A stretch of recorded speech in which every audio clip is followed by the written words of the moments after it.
Do those conversations a little bit fall by the wayside, and were there certain debates that you really, where you really had to go to the mat, and what were the important things for you to preserve? I mean, the studio was very hands-off through the process. I mean, they told us to hit a number, and other than that, they let us kind of go crazy. They gave us the keys to the castle, and we took them and ran the car into the wall,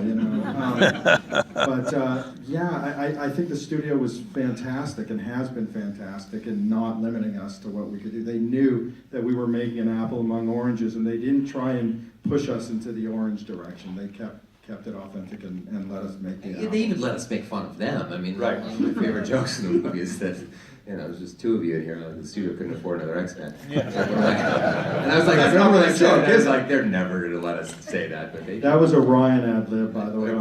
They didn't notice, I think, till the premiere. At that point, it's too late.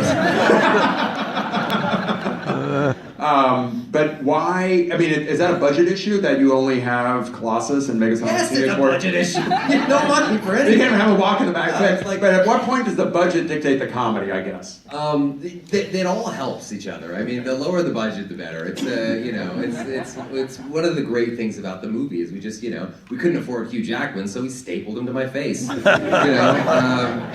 I checked with him before. By the way. It's like Hugh. He said no. He stapled you to my face and then just hung up before he answered. Yeah, no, it's again this necessity is the mother of invention. But we again didn't want to populate his world with X-Men. Right. They're two separate franchises, and I think had we done that, we would have been making a mistake, even if we did have the budget. Like going into the sequel, we are embracing this idea that it's a small budget movie, and we're not going to populate it with the entire X-Men cast, And why those two characters? Why Colossus and Megasonic? Well, Colossus we chose because he was the perfect foil to Deadpool. Straight man, basically. Straight man to Deadpool's Do the craziness. right thing, kind of.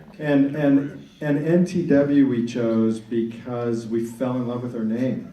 Quite honestly, we were looking down the list of the 400 characters that Fox owns, and NTW jumped out, and we're like, yes, I don't care what her powers are, she's going to be in the movie, quite honestly. Then why not Harry Ocelot? That's a real character, right? Spoiler alert. I'm sorry, maybe the sequel. Sorry. Okay, sorry.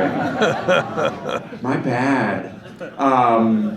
Yeah, and we actually, Negasonic's powers are actually not to blow up as a warhead. Her powers in the comics, and she appeared in only one comic, I think. Is that right? Yeah, just one. Yeah, she's named after a song from a metal band called Negasonic Teenage Warhead. And her powers were actually mind reading. Yeah, and we actually, that was the one thing we had to get permission from Marvel on, was changing her powers.